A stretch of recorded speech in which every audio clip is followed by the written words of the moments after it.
Hello, welcome to the show. Huge apologies. You can see we're late, and also you can see probably the reason we're late, which is here in Barcelona, my camera has failed at the last minute.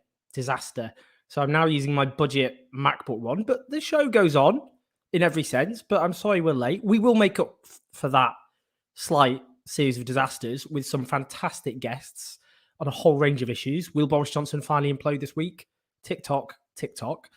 I've just realised that I was still looking at the camera. I need to look here. We're going to be talking about Labour's internal woes, but we're going to start, and because we've been leaving our brilliant guests waiting for so long, we're going to go straight into talking to our fantastic guests. We're going to start with Ilya. We have live. Here we are. Are you? Can I just check, Ilya? Where exactly are you at the moment? Because I should have double checked your location. I'm in Moscow. You are in Moscow. Okay, so you're joining us live from Moscow. Now, Ilya is a fantastic writer. I actually spoke to Ilya. I mean, it was years ago, wasn't it? I think it was during the Crimean crisis, because I remember I quoted you in an article about that. Now, I'm just going to start, if that's okay. I think we've got a clip here from Ukraine's ambassador. So I'm just going to start with this. This was on Sky News on British television today. This camera is around not allowing me to tell what I think of Germany right now. If I have somebody from NATO to say something... It's just you and me. Tell us... You know, if I have somebody from NATO to tell things like that, I would expect Germany to be the last ones. So many Ukrainians still remember what Germans did in our part of the globe, and Ukraine especially. Now, there's this big narrative at the moment, which is centering on Germany's refusal to allow arms to Ukraine on the basis of Germany's own history, and that narrative being very much spun. I just want to know, to start off with, what your kind of, in terms of from the Russian, as a Russian dissident, I suppose, what's your first impression, your outline of the crisis as you see it right now? Of course, this crisis has a very strange structure, because if we look back to what happened in 2014 and then, basically it was the situation where Putin was the main person who sailed the danger to the West. So he was a person who was much representative of the country, which was much more brave, much more risky, much more unpredictable than the West, than the NATO, and that's why he tactically won the situation at that moment.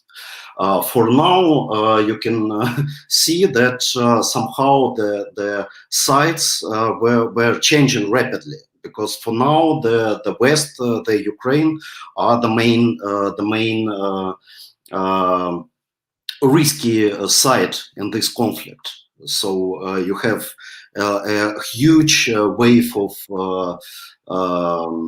warnings, disinformation, and so on from the side of the West. And Putin, he's somehow trying to defend himself, to present Russia as also a force that can play some risky games.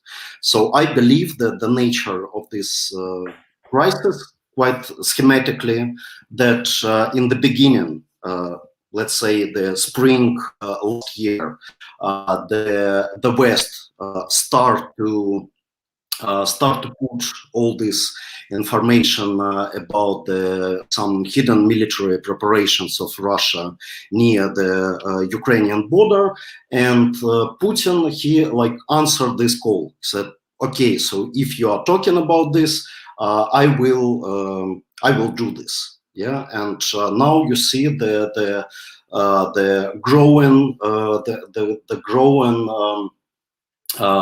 kind of answers and provocations from the both sides, which are in fact very dangerous. So it could provoke a real war without any real, let's say, ground behind it, without any real tasks that could be solved by Russia, for example, because of this possible aggression to Ukraine. Yeah, so you can't talk about any let's say rational goals of Russia in this situation. What Russia want to or can gain from this invasion, from this possible invasion to Ukraine, would be the occupation of the part of Ukraine, be a kind of victory in any case. So would be some paramilitary involvement in the east of Ukraine, kind of step forward for Russia to gain anything. So all it's not clear, and probably there are no proper answers to these questions. But this kind of mechanism of some trade of dangers from the both sides can provoke this very irrational military step from the Russian side. I mean, what do you think Putin's aim is right now? Because obviously, if we're talking particularly from the west of Ukraine, there's huge anger and fear about Russian dominance in terms of the danger of, as they would see it, obviously, as a Russian invasion and Russian domination of Ukraine, and the support for paramilitaries in the east by Russia, which has helped destabilize that area. Is Russia, do you think, intent? I mean, some would say they were intent on an outright occupation of Ukraine, which, if Russia tried that, they could do it. They could overwhelm Ukraine's military, but at a massive, massive cost, surely, to Russians' own military. We saw what happened with the Russian occupation, of course, of Afghanistan, and Ukraine is a much bigger country. So what's your thoughts of what Putin's actual aims are in this? Yeah, so from the beginning, even from the annexation of Crimea, and then with the tensions that we have for now, the Russian target is definitely not the Ukraine itself. So the Russian target is some kind of recomposition of the global world order. That's why during all these years, Russia never had any talks with Ukraine directly, because Russia and Putin personally, he never recognized Ukraine as a kind of subject. There is no subjectivity of Ukraine in the eyes of Putin. So Ukraine is just an element of the Western dominated global order, and Putin wants somehow to adopt this order. So that's why for now you have the real subject of the talks and the real subject of Russian interests in this situation, the United States. Yeah. So that's why Ukraine itself is not something independent, something independently important for Putin in this situation, and that's why the military occupation of Ukraine itself, without this broad framework, without the possibility of this new recomposition, this new global agreement doesn't make sense for Russia. So that's why I don't see any reasonable, any reasons for Russia to invade Ukraine in the moment. I mean, there was a lot of controversy. We'll just quickly show. This was over something which Joe Biden said. So I think what you're going to see is that Russia will be held accountable if it invades. And it depends on what it does. It's one thing if it's a minor incursion, and then we end up having a fight about what to do and not do, etc. I mean, that was portrayed by a lot of Joe Biden's opponents as a green light to Russia, I suppose, to engage in some form of military action in Ukraine. I mean, I'm just wondering, in Russia itself, is public opinion broadly united around Putin, or is there some dissent, particularly over in terms of policy towards Ukraine? And, you know, I mean, how much dissent, I suppose, is there? Or is the perspective, the dominant perspective of NATO encirclement being a threat to Russia? Is that generally where most Russians are at? Yeah, so well, so all this international agenda for Putin was always related to the domestic agenda. So, for example, if you look back to 2014, the main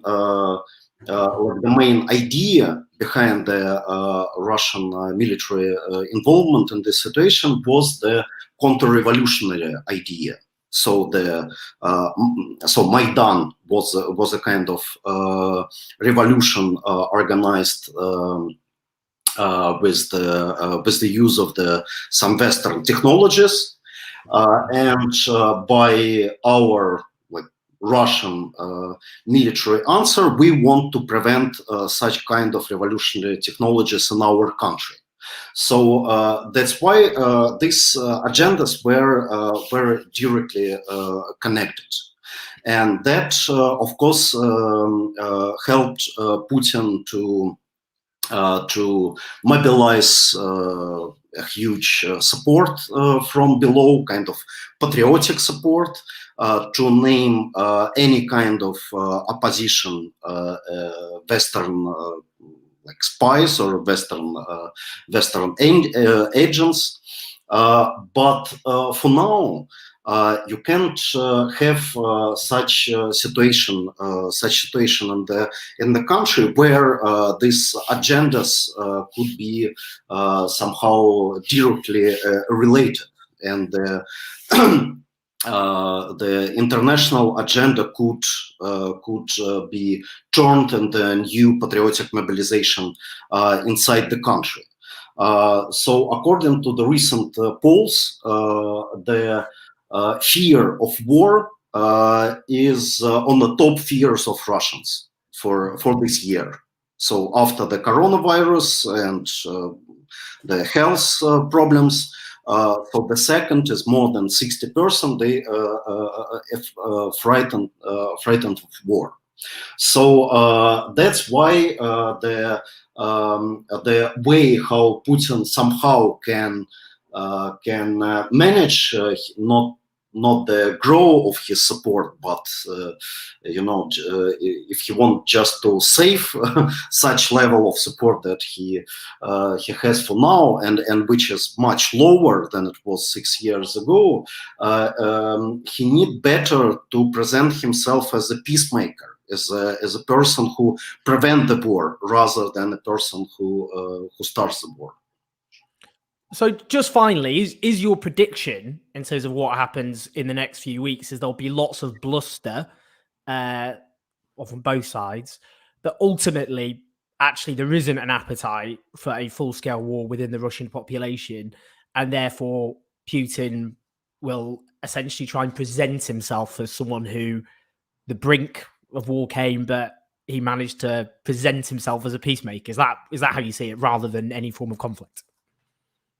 Yeah, so I think that the perspective is that we are moving to the more and more unpredictable situation where there is no any reasons for the Russian elite, for Putin personally, to start some military actions, because the cost of this action will be much more serious than the gains of this action. But I mean the corridor of the opportunities for Russia in this situation became more and more small.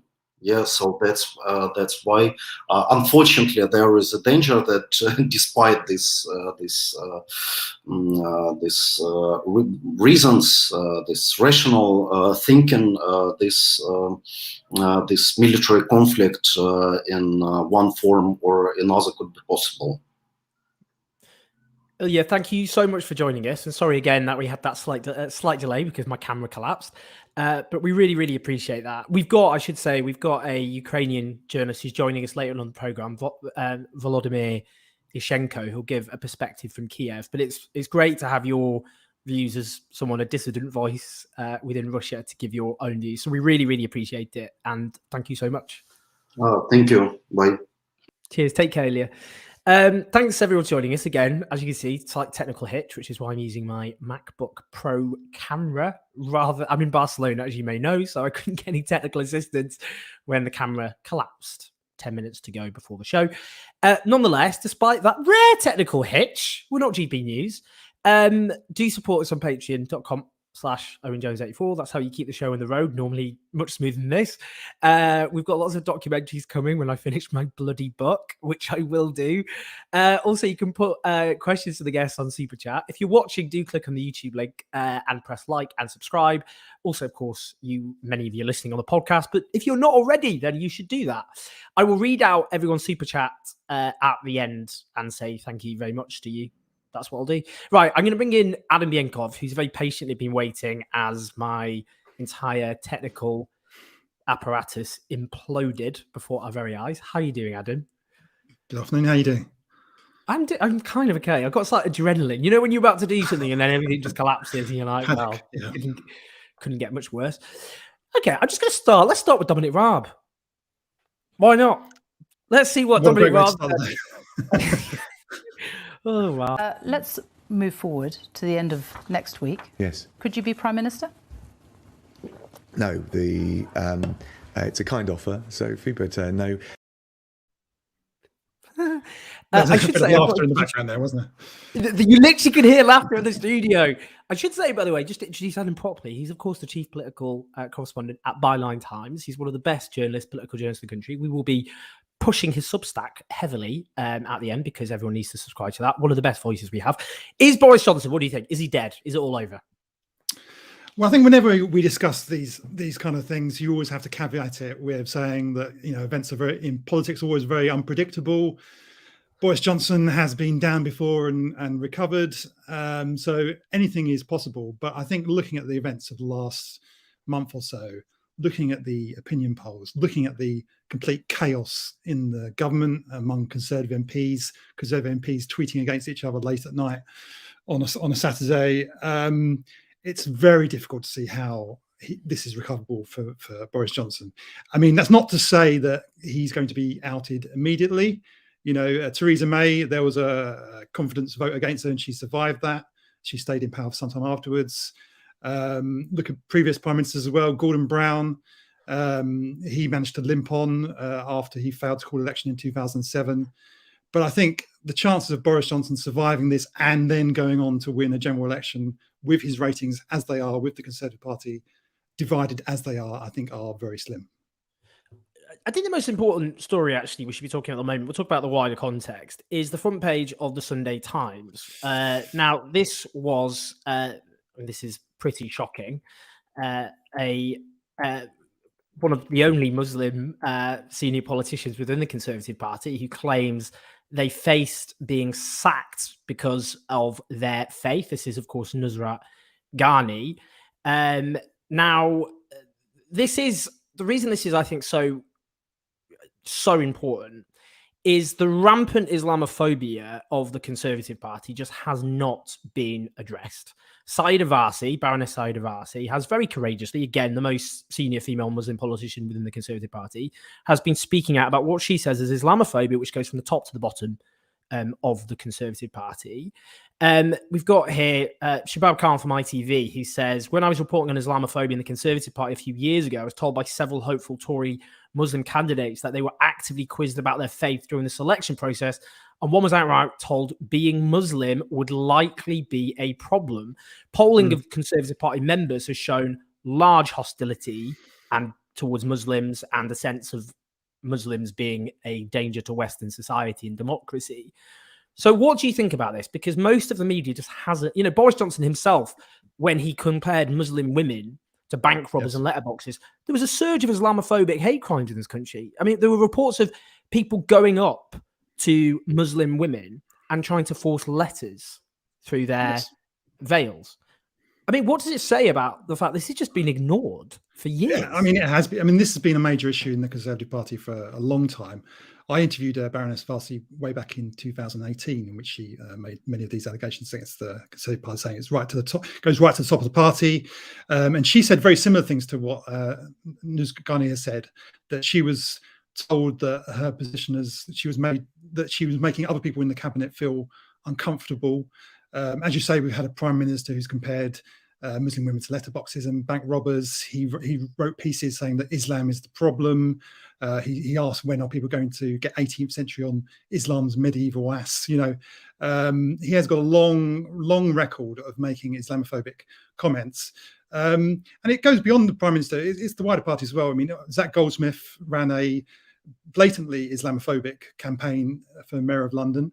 And not only did it not damage his career, okay, he didn't win the election, but he was then ennobled by the prime minister and now continues as a major public figure, despite the fact that many Muslim people within the Conservative Party spoke out against him. So it's a widespread problem that just hasn't received the same sort of focus as the issue of anti-Semitism in the Labour Party. I'm not saying, I think there was very right that got a lot of focus, but it just hasn't received the same level of focus or anything like the same level of focus, given what it should have, given that it's so high profile within the party and involves some of its most senior figures within it. I mean, just take the EHRC, for example. I mean, Lewis, this is a commentator saying, looks like there are strong grounds for an EHRC investigation to the Conservative Party for Islamophobia, which they have avoided until now. I mean, the EHRC didn't launch an investigation into the Conservative Party. They were partly justified it on the basis that the Conservative Party announced their own inquiry into Islamophobia, which was just a joke. Yes. We're going to be really honest. Yes, it was a joke. And even the limited findings of that inquiry didn't lead to anything. It did criticise the Prime Minister and his comments. It did criticise Zach Goldsmith. What action was taken against either of those people? Absolutely none whatsoever.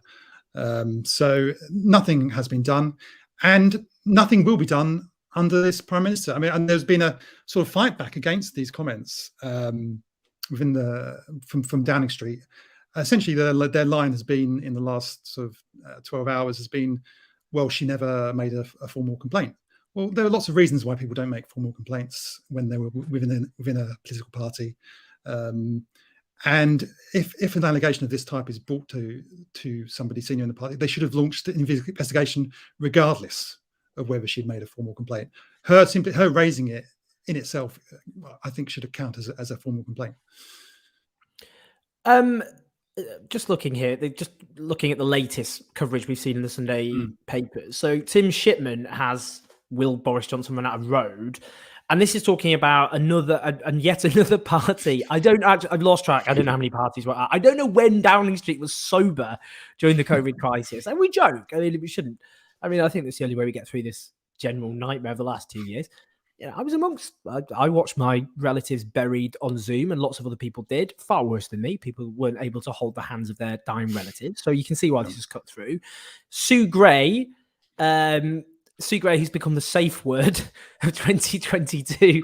Sue Gray, according to Robert Peston, has found an email from official warning against number 10 drinks party in May 2020. So it does seem, and this surely is the clincher, is that Boris Johnson's private secretary clearly was told that this party shouldn't take place. So what do you think will happen with Sue Gray's investigation? Because my understanding is her evidence won't be published. It will just be general findings. The Prime Minister will get the report hours before it's actually released. And Sue Gray does, I mean, I'm not doing this to launch a sort of smear campaign against Sue Gray, but she's not as independent as people might suggest. So yeah, go on.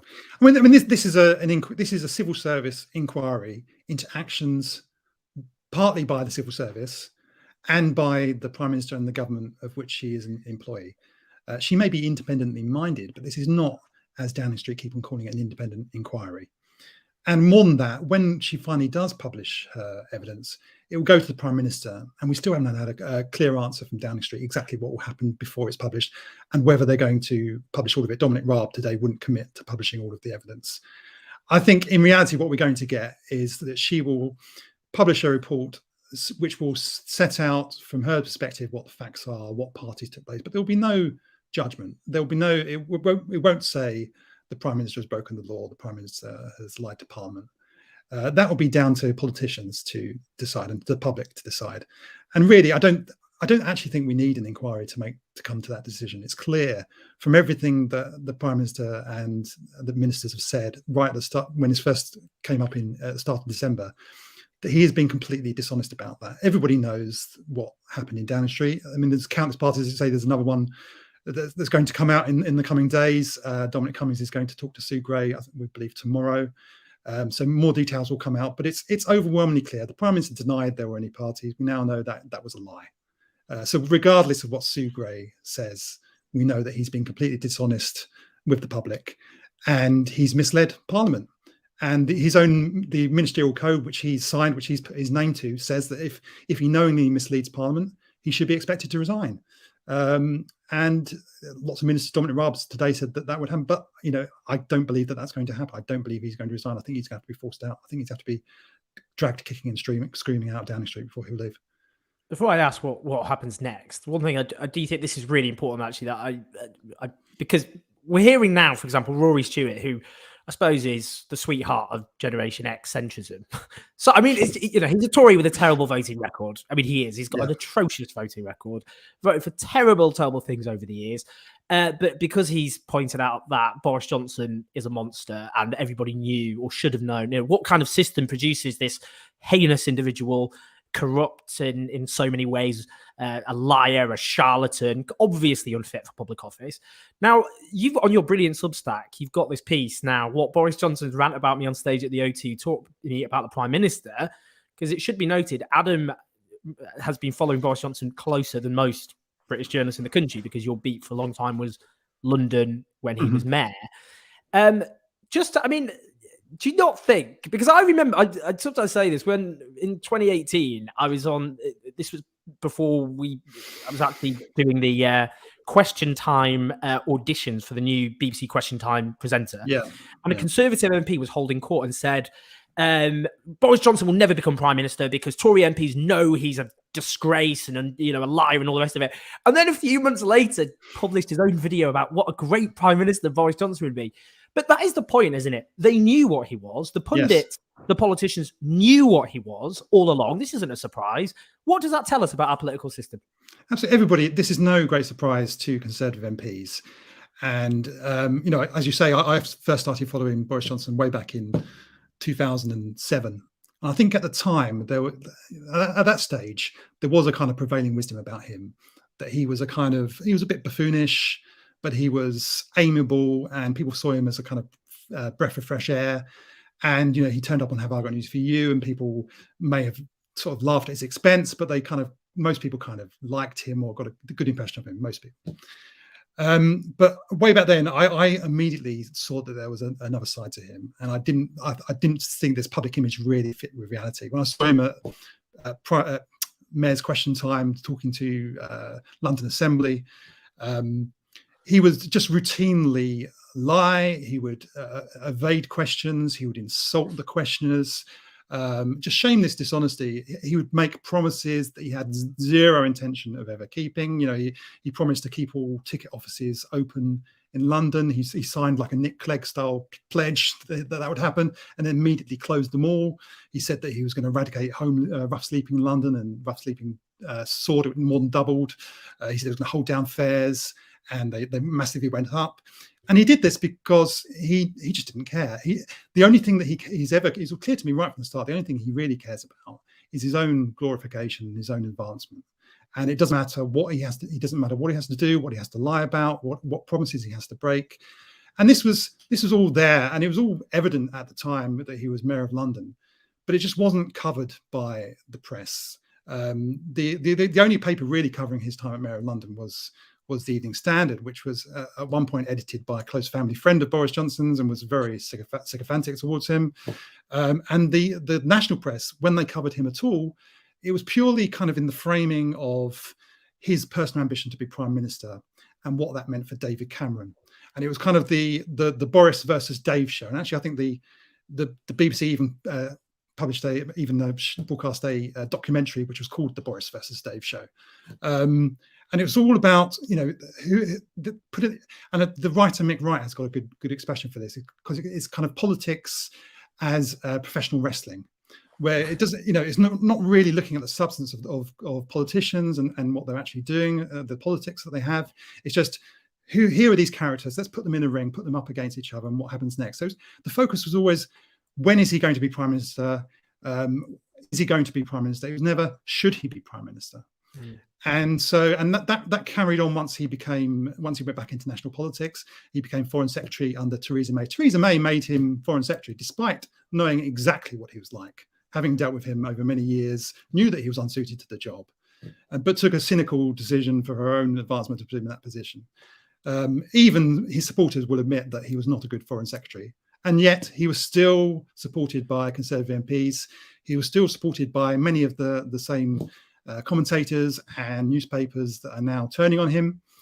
And he was allowed to become Prime Minister, despite it being obvious for decades now that he was completely unsuited to the job that he's now in.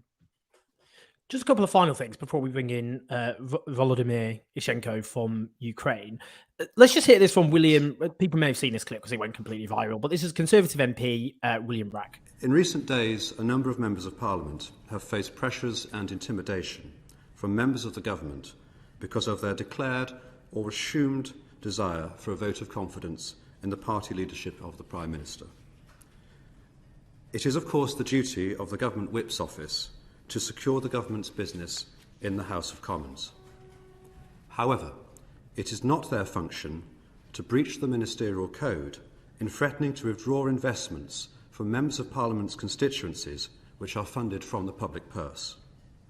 Additionally, reports to me and others of members of staff at number 10 Downing Street, special advisers, government ministers and others encouraging the publication of stories in the press seeking to embarrass those who they suspect of lacking confidence in the Prime Minister is similarly unacceptable.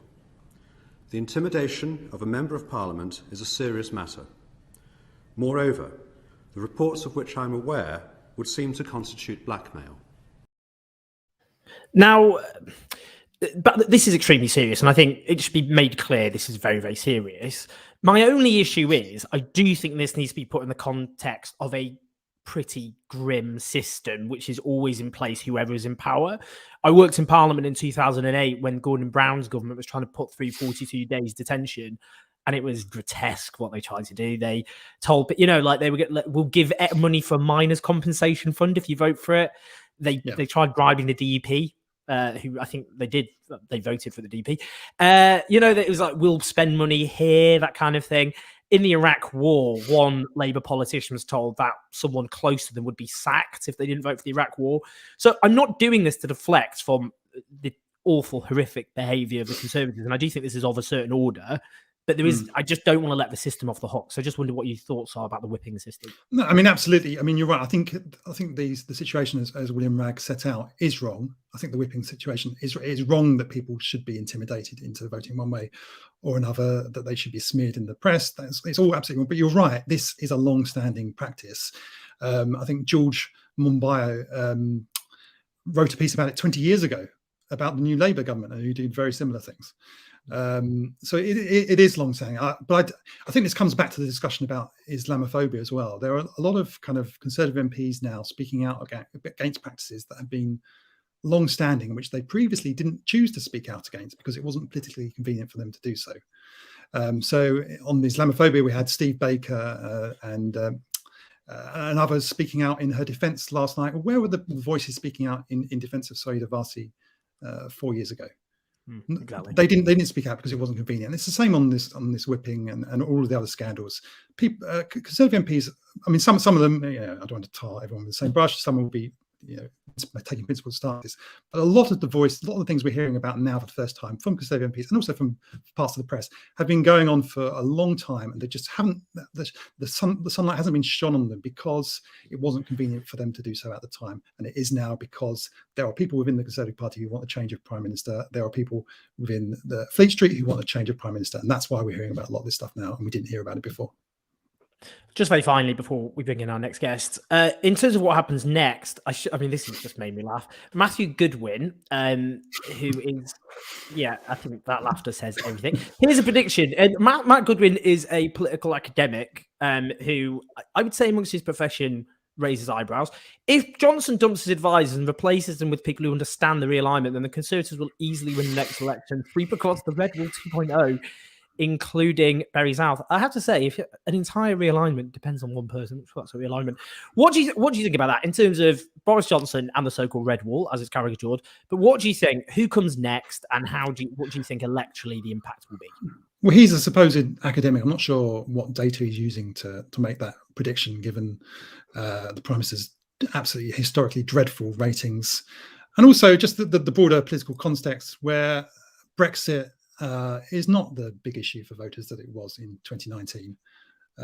It's not the big dividing line. And actually, if you look at voters in the so-called Red Wall, their political views are not vastly different from the views of the rest of the country, which at the moment is that the Prime Minister should resign. An overwhelming majority of people believe that he should resign, and he's unhappy with the Conservative Party. And so I think it's a bit of a hobby horse of this realignment business, but I don't really understand exactly what the basis is of this point that he's putting across.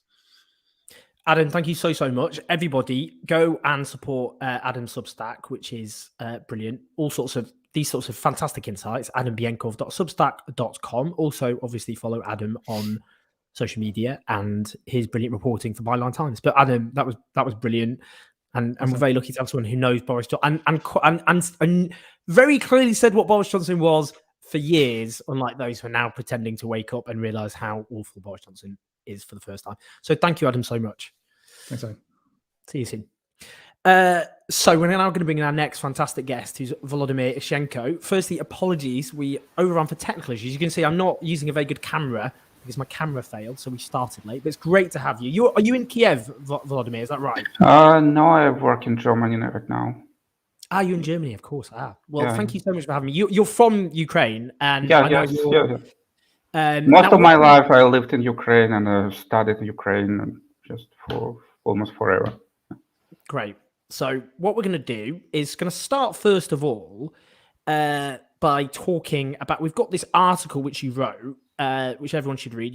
Ukrainians are far from united on NATO. Let them decide for themselves. Now, can you just sum up at the moment how you see the crisis and how the coverage of the crisis compared to how you actually see it at the moment? Look, I haven't seen any real good comprehensive explanation of what's going on and why it's going on, because those people who focus on Russia either on kind of like Russian understanding side, so Russia has some security concerns that NATO has to acknowledge and so on and so forth. They don't explain why they didn't start doing this before, why in 2021. And those people who say something like Russian imperialism has been always looking at Ukraine to support Ukraine, to get back Ukraine, so on and so forth. Again, they do not explain why it's going right now. I think that some factors, particularly in the United States domestic politics and defeat of Trump and coming to office of Joe Biden, were very important. I think that the Nord Stream is also very important and probably one of the crucial factors in why it's going on right now. And also the domestic factors in Ukrainian politics, the escalation of attacks and repression of the opposition, which is labeled as pro-Russian. However, it's not really a precise definition of what they are standing for and what the people are voting for them and so on and so forth. So I think it's a combination of different factors, and at the moment I'm not really ready to point at one of them, and I would be very suspicious of those people who move a very certain agenda in this whole conflict, and seeing only one side who is to blame here. Now, you wrote this tweet. This is about the fact. So, British intelligence has stated that Russian intelligence plans to install pro-Russian leaders in Ukraine from the former Party of Regions, and particularly Muriev. But the point you've made is actually he isn't pro-Russian. He's the owner of one of the last big opposition media, not yet blocked by the legal sanctions. Yeah. But so just make that clear to us, because there was a big splash about this, an attempted pro-Russian coup in Ukraine, but the person involved is not actually aligned to Russia. Is that correct? Exactly. Muraev has been for 3 years under Russian sanctions. And the reason why he was under Russian sanctions is that he didn't support kind of like more pro-Russian candidate at the 2019 elections. So the idea was that the candidate from the biggest pro-Russian party, the opposition party for life, would compete at the 2019 presidential elections, and he actually had very good chances to get to the second round instead of the incumbent president Poroshenko. In the second round, he would meet Zelensky, and he would be defeated by Zelensky. But anyway, the idea was to push Boyko, the name of the candidate, into the second round. Muraev was a kind of even like a spoiler. So Muraev supported Vilkul, who was a candidate of the richest person in Ukraine, the oligarch Rinat Akhmetov. And next year, in 2019, in the parliamentary elections, Muraev was also kind of like playing a kind of like a spoiler game against the opposition party for life. So Muraev was kind of like consistently, at least for the last 3 years, distancing himself from pro-Russian positions. He was criticizing the kind of like more pro-Russian politicians. And at the moment, that just shows the level of discussion, the level of understanding what's going on in Ukraine, where they are ready to put into this pro-Russian camp very different people with very different agendas. And it looks extremely suspicious also, because if you recall, there was this press conference by Volodymyr Zelensky in November last year, where he surprised like the whole world with the claim that Akhmetov is preparing a coup d'etat against Zelensky. Of course, no evidence followed, no coup d'etat happened, and now we see a kind of like Akhmetov person, Muraev, at the first list of kind of like of supposedly pro-Russian government. And so there are different links. So the links between Muraev and Akhmetov.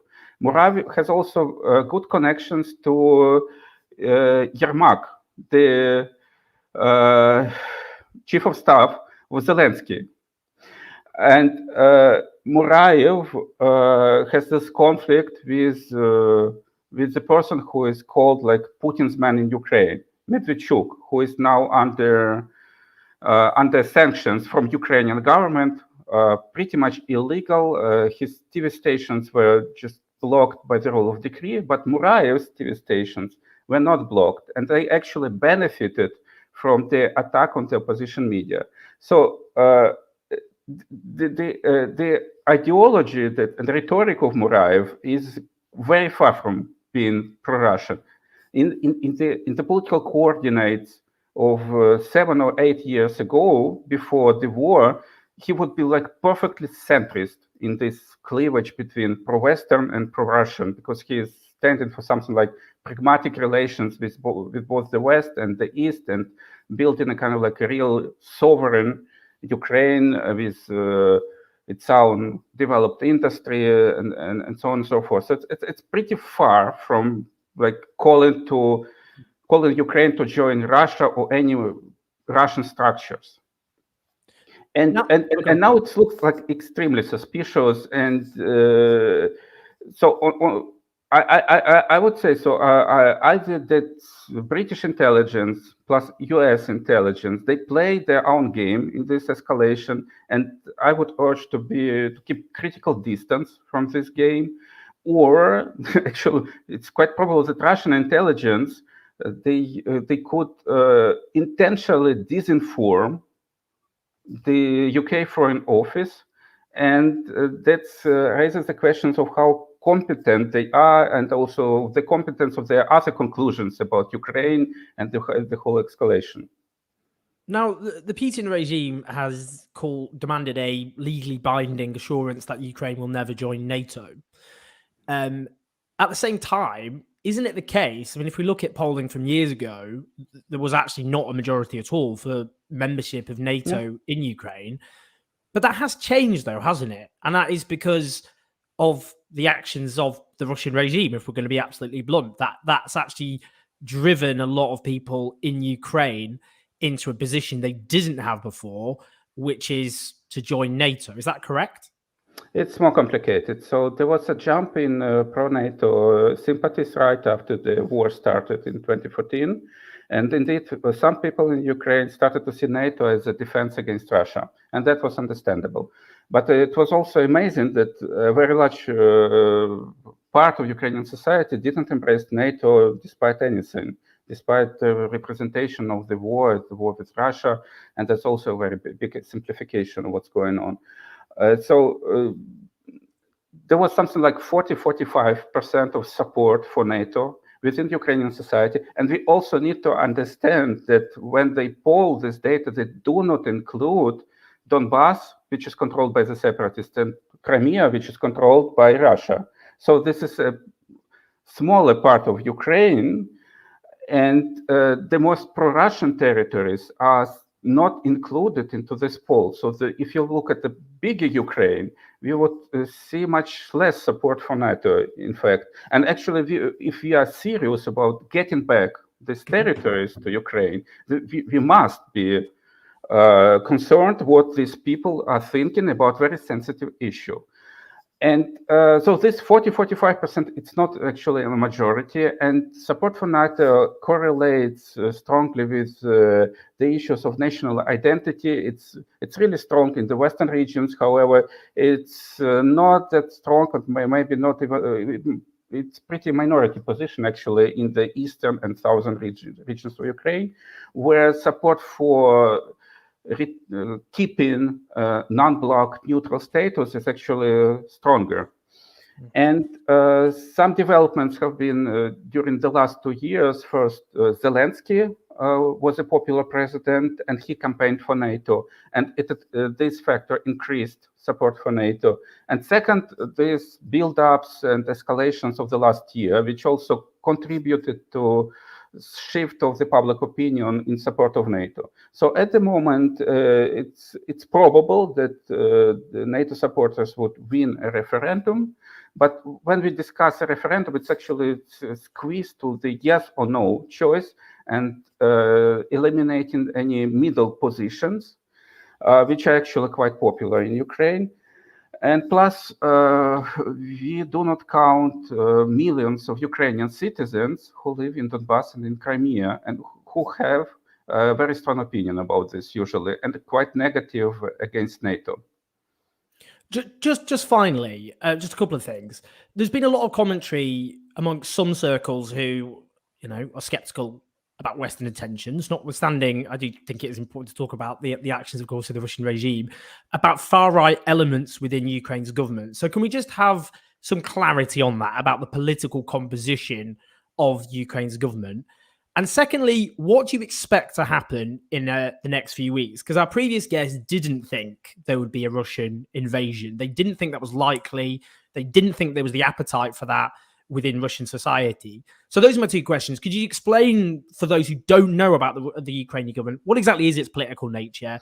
And secondly, do you expect a full-scale war, or do you not think that's likely to play out in the coming weeks? So since 2019, Ukraine has actually a single-party majority, first time in the modern Ukrainian history. So this is the government formed by Zelensky's party, the People's Servant, which was named after his TV show. And so it doesn't include nominally far-right people. But the electoral weakness of Ukrainian far-right is doesn't mean that they are irrelevant. They are probably extraordinarily strong at the street level, at the level of mobilization, at the level of control over armed units. Azov regiment is one of, is perhaps the most famous of them, and there have been like massive number of critical articles about Azov in Western English language press as well. And so even if the far right are not really popular to win the elections, to enter the government, they are probably extraordinarily strong as in any other country in Europe, at least. In any other country, you would find anything like Azov with a regiment, with a paramilitary organization, with a political party affiliated to the armed unit, with the networks of summer camps, training centers, with international connections. Die Zeit, the German major newspaper, last year published a large article, Brown International, where they put Azov into the center of these global far-right networks and showcasing the important role in moving forward the global far-right movement. So it's more complicated than just to say that the Ukrainian government is far-right. It's not true, and it's also much more complicated to say that Ukrainian far-right electorally marginal, so we don't need to care about them. We need to care about them, and because of the very different reasons than we care about the far-right in the countries where they can poll 30 or 40%. Nevertheless, they are very dangerous. And what could happen in the next 2 weeks? It's of course it's just quite speculative forecast. But I would only add that I think that Russia is quite serious about what they demand from NATO. And in case they won't be satisfied with NATO response, they would do something, probably asymmetrical, military technical. But it doesn't mean that we would do this necessarily in Ukraine, and it doesn't mean that their response would be necessarily a large-scale invasion, occupation of the large part of the country. It would have like myriads of negative consequences for Russia, and the possible sanctions are only just smaller part of that. So in essence, that could destabilize Putin's regime very fundamentally, and may end as basically a suicide for Putin's government. I think that Russia may do something, but large-scale invasion that CIA and now seems like British Foreign Office as well, like feeding these messages into the media very systematically. It looks like at the moment is probably the least likely option of what can happen in the next future. Volodymyr, we really, really appreciate your thoughts and your expertise and going into the nuances of what's going on, lacking in a lot of the coverage, unfortunately, that we have here. But I think that was a really thoughtful exposition of what's actually happening on the ground. So we really, really appreciate your time at short notice as well. And we were delayed because of technical problems. But thank you so much for joining us. Yeah, thank you so much. And I'll be glad to join once more time.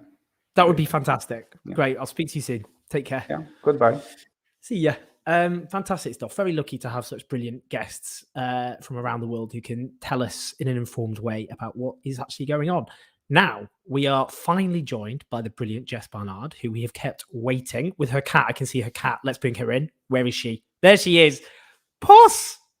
It's a puss. For those listening to the podcast, there is a beautiful black and white puss. What's the puss's name, Jess? Jess, we can't hear you. Your sound is not there. Where is she? I will just look at the cat. We'll just talk about cat. I'm going to talk about cats while Jess sorts out her audio. At the moment, of course, I am I'm in Barcelona, as I keep talking about, and I don't have my cats with me. I can see. Oh, hold on. If we just press me, here we go. Go on, Jess. Speak now. I think we're in. Yes! Can you hear me?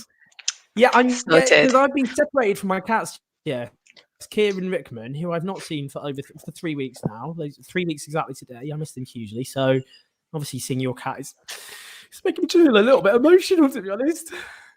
I'm not kidding when I say I've been sat here for 40 minutes. She's been off screen. As soon as you brought me in, she's walked over. I know, Born Jess, for the by way, camera. we started late because my camera collapsed, which was quite annoying. So that's why I'm using my rubbish MacBook Pro camera. So again, apologies. Jess, right, let's just start. We've got a few things to talk about. I'm sorry again for keeping you so long. So let's just start with, because we spoke about Boris Johnson at great length, which is correct. So this week, Christian Wakeford, the Conservative MP, joined. This is how, of course, the Labour Party officially cheered him on. Welcome, Christian Wakeford, the new Labour MP for Bury South, the new comrade, a socialist fighter for the Labour movement. So, I mean, there've been a few memes mocked up about this. I think some people are cynical about the fact that a Tory MP who'd voted to drive children into poverty had demonized refugees, not just voted accordingly, but in case people thought the whips forced him to do that, but actually just said, he said that refugees were like going around with a shopping trolley choosing which country they were going to go to, and suggested that the Labour Party cared more about defending foreign, not deporting foreign criminals. Now, some memes were mocked up. Welcome, Sauron, Labour MP from Mordor East. There's some other ones that I won't show, like welcoming Prince Andrew. To be clear, just so we're absolutely clear, and no, we're not comparing either, because someone made, I posted this and people are like, oh, you're comparing Bury South to Mordor. No, the joke for those who don't understand the joke, or pretend to don't understand the joke, is the Labour Party would just invite anyone in if they defected and go, woo, regardless of their past record. In Christian Wakeford's case, voting for heinous things which have driven people into misery. And people say, oh, the whips, he voted to slash universal credit. Some Tory MPs voted against that. So it's not like he had a gun to his head. So, Jess, you're chair of Young Labour. Young Labour did not welcome him in. Some people are going, well, that just shows electorally stupid, need to win over Conservatives. This is the way to do it. Do you care about power or not? You know, we need Sauron for Mordor. So what do you say to that? It's so ridiculous to say that we should be welcoming active Tory, not just like a Tory MP, right, for the last 2 years. This is a guy who has been a Tory councillor.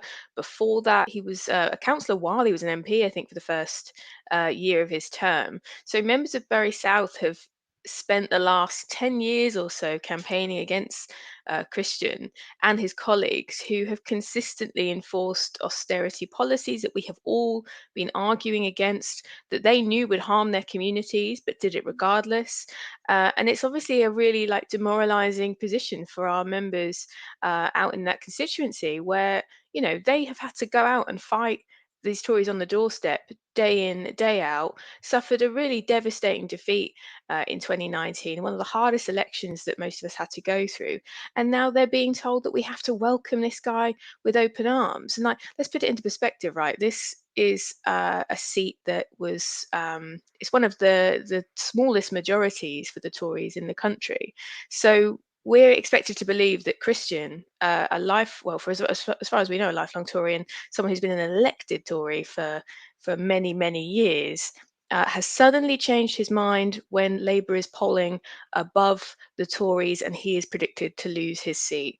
I mean, it stinks of self-preservation and him just trying to protect his 80k wage, to me. Yeah, I mean, that's the thing. People do go on political journeys, and people should be, you know, that's absolutely people. If people go on genuine political journeys, welcome them. They, you know, they explain their workings out, why they've changed, and all the rest of it. But this was someone who was only elected 2 years ago. And I should say, I campaigned for the Labour candidate in Bury South, helped mobilise hundreds of people to do so. So, you know, it's a bit annoying as someone who went out there and campaigned to stop this guy being elected, to watch him now quite literally welcome with open arms, with no, and he said he hasn't changed his politics. I mean, Rachel Reeves says he hasn't changed his values. And Rachel Reeves, we didn't mock this up, we should have done, but in the Financial Times, she was interviewed. And I think this is why people are really aggravated. Meanwhile, Rachel Reeves said that drop in Labour membership it's thought about 150,000 Labour members have gone, which has reduced the party's income, to say the least, was a price worth paying for shedding unwelcome supporters and removing the stain of anti-Semitism from the party. Membership in my constituency is falling, and that's a good thing, she said. People had left who should never have joined the Labour Party. They never shared our values. Now, I think we do need to disconnect something here. 150,000 people have not left the Labour Party because 150,000 people are anti-Semitic. I think it's very clear we make that absolutely abundantly clear. I know lots of people who've left the Labour Party. They're angry at the political direction, because including people who voted for Keir Starmer. My Facebook wall is full of people who voted for Keir Starmer. I mean, I didn't do that, but he did stand on a platform of 2017 manifesto as a foundational document, radical policies that Labour championed over the last few years, party unity. People voted for that in good faith. They didn't get it, and they ripped up their party cards. They are not anti-Semites. There are anti-Semites, by the way, who don't belong in the Labour Party. That's a separate issue altogether. So, but Rachel Reeves here is saying people who should never have joined. She means socialists. Let's be clear. So it's fine for 150,000 people never shared our values, but someone who voted to drive refugees into misery, used terrible rhetoric as he did so, who voted to drive children into poverty, which at least some of his colleagues had the good basic decency not to do. He shares the Labour Party's values, even though, as Rachel Reeves says, he hasn't changed his values. Completely. And I think this is just another example of how like establishment politicians are much more likely to align with each other and protect the status quo.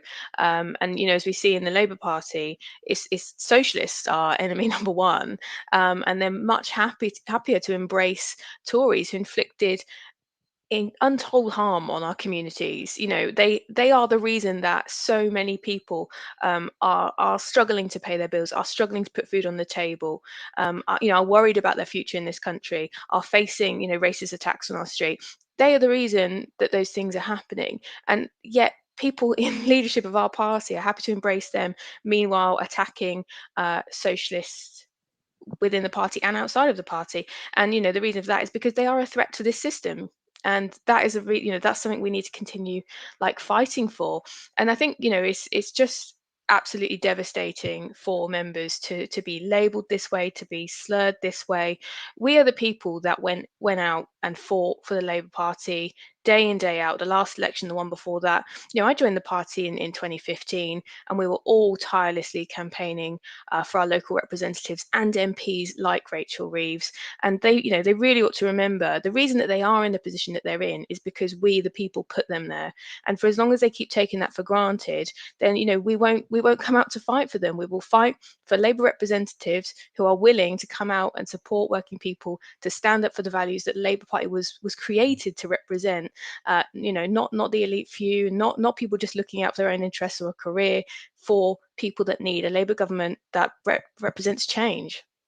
Yeah, I have to say, I mean, one of the things I've just found in terms of some of these people, I'm a geriatric millennial, much older than you, and I joined the Labour Party when I was 15.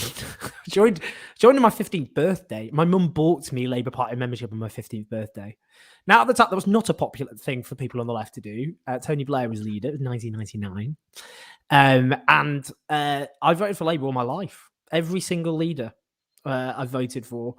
And now my feed is full of people going, well, you should leave the Labour Party, fuck off and leave the calling me a Tory stooge. People who are voting Liberal Democrat 2 years ago.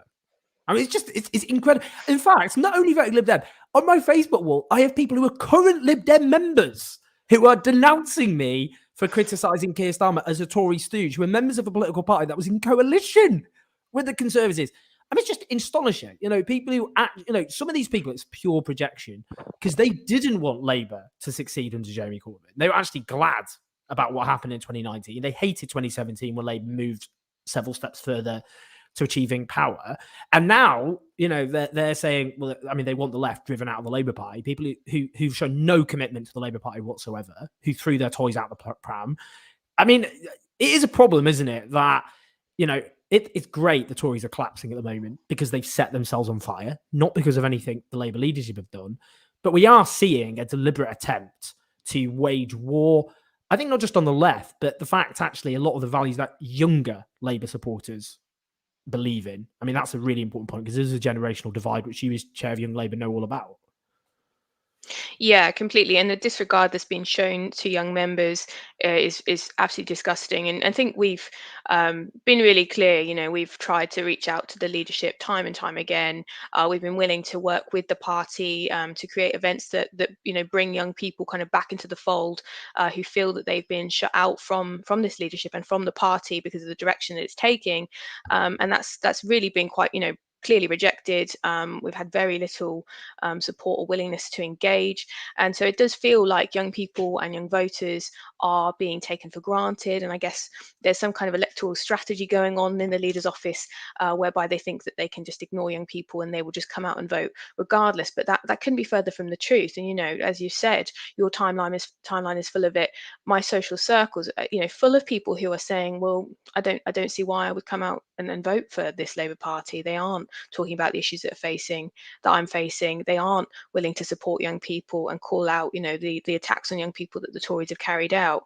And I think as well for us as activists, you've touched on this, but like Labour isn't like a football team, or we don't come out and just wave our red top and that's what it means. Our party is about what we believe in and how we think that we should be treated and what kind of future we want to build and what kind of system we live under. That's what politics is about. And Christian Wakeford and his fellow Tories share little to none of those values or beliefs. And he spent his entire time voting, as you said, scrap universal credit uplift in favour of the PCSC and nationality and borders bills. He's referred to Black Lives Matter coverage by the BBC as namby-pamby approach to the woke agenda. Is this something that we should be welcoming in? Is this the direction of our party? Is that the future we're offering young people? No, and we need to overwhelmingly reject that and organise to get socialists in power. Just finally on that, because David Barrett asked, by allowing Wakeford into the party shows Labour's moving rapidly to the right. How can we combat Keir and the right-wingers' control over Labour? Because some people are going to say, let's be honest, Jess, it's all over now. There's no future for the left. These people, and I should bring in as well, I hope you don't mind me mentioning, I won't go into the details of it, but you face some horrific stuff thrown at you by, to be honest, cheerleaders of the current leadership who often, and I'm not saying this about all people who support the leadership, there are lots of decent people who still support the Labour leadership. Obviously, lots of people who voted for Keir Starmer who are disappointed, to say the least, about the fact he completely abandoned all the promises that he made to become leader of the Labour Party. Honesty only matters in politics, though, as we know, if it's a politician you don't like. If it's someone you agree, these are people who go, Boris Johnson's a liar, which he is, a complete liar. If Keir Starmer wins the Labour leadership on a pack of complete falsehoods, not a peep, because the left aren't legitimate political actors, so anything is fair game against them.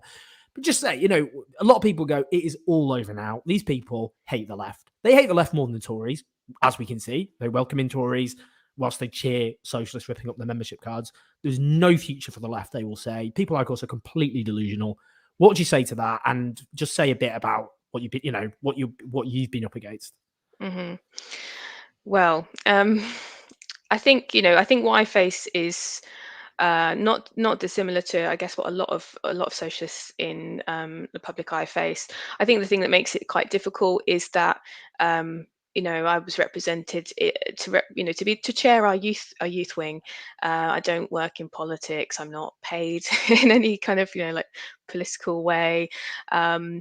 And so I guess when these kind of just ridiculous rumors are circulated publicly on social media about me, that has kind of real repercussions. And we're meant to be the party of working people, and it's kind of really just distressing actually that we currently have a leadership that has never once reached out to me about these things that go on, and attacks that come from our own party members, and there's been no support, no safeguarding, and no concern for that. And I think that's just a huge flaw, and also I guess a message to young workers in our party that they can't depend on the leadership to stand up for them. And I think that's partly why it's so important that we get organized as trade unionists first and foremost, because that those are the bodies that will stand up for us and that will be on our side always. And I think in terms of the the picture for the left, yes, it does feel really demoralizing.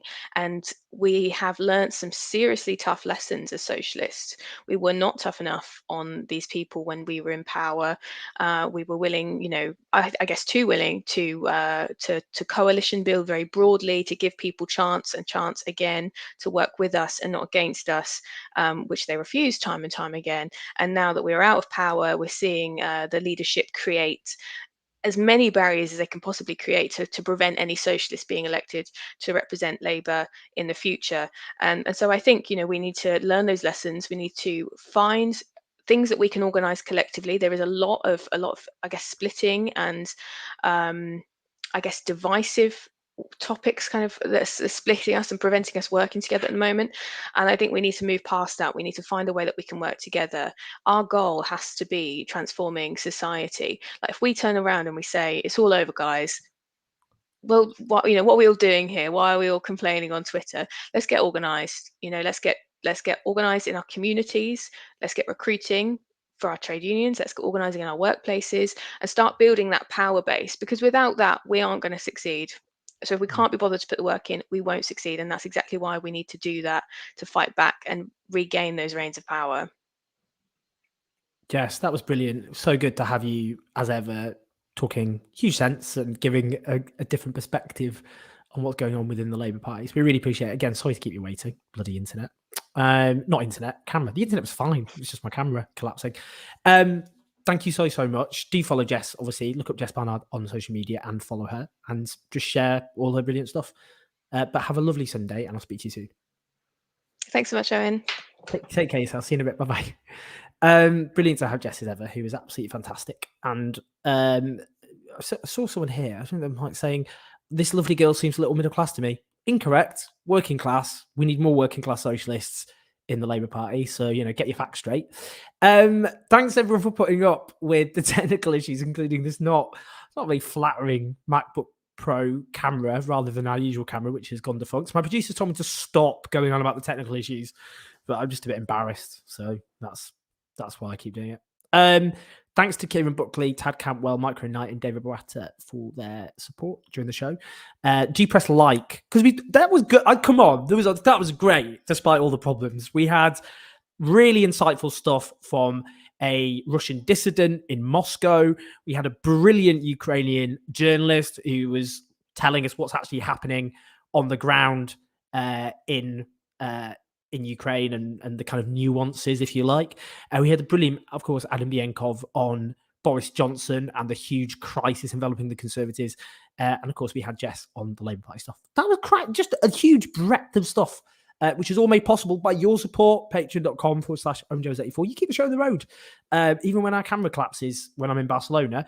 But also, as I say, press like, subscribe, and download. Download? That's not.